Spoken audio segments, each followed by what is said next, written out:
my friends, I am Corey from Super Kami Guru 9000, the best damn anime reviewing team on YouTube, and it's spring 2015, which means there's some brand new anime which is starting, and one of the brand new shows that just started today is this brand new vampire series called Seraph of the End. I just got done watching the first episode, and honestly, I think the show does have some potential. It's not exactly doing anything new or groundbreaking, but I'm really interested to see where it's going, because my first thought when seeing Seraph of the End was, oh, another vampire series. I don't even really care about vampires that much. I think my favorite vampire anime is probably Hellsing Ultimate, and that's about as far as it goes. I don't even like vampire movies that much. But what's interesting about the story of Seraph the End is that it's actually mixing things up a little bit. The story opens up with this massive virus which is destroying all of mankind, which I'm guessing was created by this cult of super vampires. And they're basically trying to enslave all of mankind and literally turn children into livestock. It's really messed up, and the entire first episode goes through like the entire development of how it goes down, a few years pass, and then we go into another time skip. So a lot of things happen in the first episode, but it's very simple. It basically just sort of establishes the main character of the show.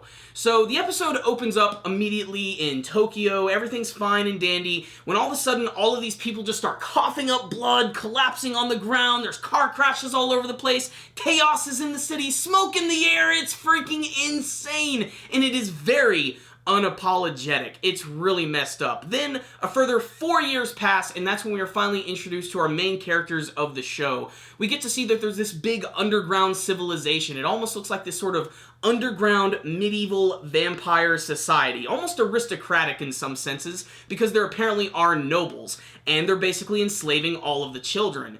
And I'm not sure if this has something to do with the virus which has been released into the world, which they claim if children are 13 and younger, the virus will not kill them. Maybe that's why they have to have children, so that they can actually harvest them and actually feed off of their blood. I'm guessing these are vampires that in traditional sense they can't go out in the sunlight or anything, but there are some interesting things about these vampires. They're not like the typical ones that you see all the time. I mean, they do have the weird freaky ears and freaking nasty fangs and all that other stuff, red eyes, but there's a scene in the episode where one of them is killed with a gunshot to the head. I don't know if this was like a special gun, if the bullets were special, I'm not really sure, but this is definitely not going to be your typical vampire shows. But it's at this point that we get to see that some of the children do have a small amount of freedom. They're allowed to stay together and form family groups, but eventually I'm guessing they are harvested by the vampires themselves. And that brings us to our main character, Yuichiro, otherwise known as Yu. And Yu has a huge chip on his shoulder, and that chip happens to be the frickin' vampires. He hates all of them. He comes from a broken home and a destroyed family. He's forced to go to a foster family that he doesn't even really care about. And just as he's starting to become accustomed to living with them and having a normal life, it's all ripped from him. Violently. Bloodily. There is a lot of disturbing deaths in this week's episode. So just be warned. This is definitely not a series for the faint of heart. So we have Yuichiro, we have all of his group of young kid friends, in particular his best friend, Mikaela, otherwise known as Mika. And Mika seems like more like the sensitive, smart one of the group. He seems to sort of like stick up for everybody, even as far as going up to this one aristocratic vampire and promising him that he'll actually let him feed on his own blood. Like I said, I don't even know how this works, like if they literally just have to bite them from the neck, or if they can actually just take the blood from them and drink it, because we do get to see some traditional vampire blood sucking in this week's episode, and another very disturbing scene, and that leads me to the next part of the episode that frankly is just plain messed up. So basically Yu doesn't want to be with the vampires anymore. He wants to fight against the vampires. He wants to destroy all of them. Think Eren Yeager from Attack on Titan. He wants to do everything in his power to kill the Titans and save humanity. Except this time, they're a bunch of frickin' vampires. So one night, him and his friends decide to try and make a quick escape with this map that Mikaela found, so that hopefully they'll be able to reach the outside world and breathe human air, because since they're all so young, the virus isn't going to affect them anyway, and they haven't been outside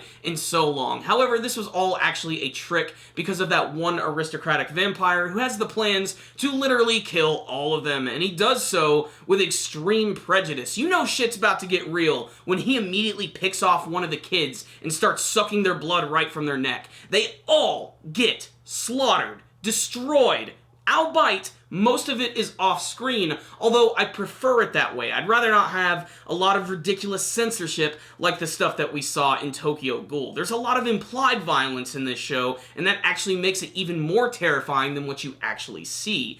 So, what's really crazy here is that Mikhail's going to try and do everything to save his friend Yu, and he ends up getting freaking stabbed through the chest, having his arm ripped off, but this actually gives Yu the opportunity to grab this gun and shoot this vampire right in the head, which, like I said, knocks him right over. He could literally just be knocked out and fine, and the bullet will just slide out of his head maybe in the next episode. We're gonna have to wait and see how that goes down, but this scene is really crazy because basically his friend Mika is right there, he's dying, he's bleeding out, and he's begging for his friend Yu to run, and Yu has no choice out of fear and desperation but to run out into the wilderness, and he runs outside, and everything seems normal until he suddenly runs into some other random humans who might be some sort of like human resistance group that's going up against the vampires, and then there's another time skip. A few years later, you get to see it's Yu again wearing this brand new uniform, which has been teased in a lot of the imagery and posters for this show. I love the design of the uniform too. I especially love like the bluish black with the freaking neon green. It just really pops, and it really shows that these guys have a real great sense of style. I love the designs of the uniforms in this show, and that's pretty much how it ends, with him walking towards the screen and, you know, basically getting ready to get revenge against all of the vampires. So what's the rundown? On the first episode of Seraph of the End, I thought this was a pretty decent episode right here. Nothing mind-blowing. I mean, there really isn't anything that I haven't seen before from this show, but the setup of the first episode and how they're setting up this world, I'm really interested to see how they're going to build it. I'm also really interested to see what this whole human resistance thing is all about. Like, all the previews for the show basically show these guys in uniforms with swords fighting against monsters and vampires, and I really can't wait to see how that's going to translate in this show and really what it's going to be all about.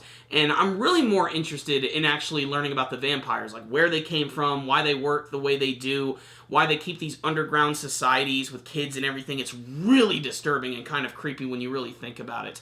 On the technical side of things, animation, artwork, pretty good. Nothing mind-blowing quite yet. Nothing that really made me go, ah, but it honestly had some great atmosphere. I thought the music cues were good. I'm just going to have to see a little bit more from this show to see how it's going to go. What I will say is the first episode was pretty fun, but not too mind-blowing. But if you want to see a brand new action anime series which is going to feature vampires and all types of crazy powers and action, then I would highly recommend checking out Seraph of the End. I'm going to give the first episode of the series a 3 out of 5. Check it out, guys. Pretty good first episode. Thank you guys for watching my review. Before you guys leave, make sure to tell me what you thought about the first episode of Seraph of the End. Did you think it was a pretty exciting one? Do you like the world building they're doing? What about the whole deal with the vampires? Do you have any theories about how all that's going to work out? Please tell me in the comments section below. Are there any other spring anime that you guys are looking forward to? I know there's a few that I cannot wait to watch.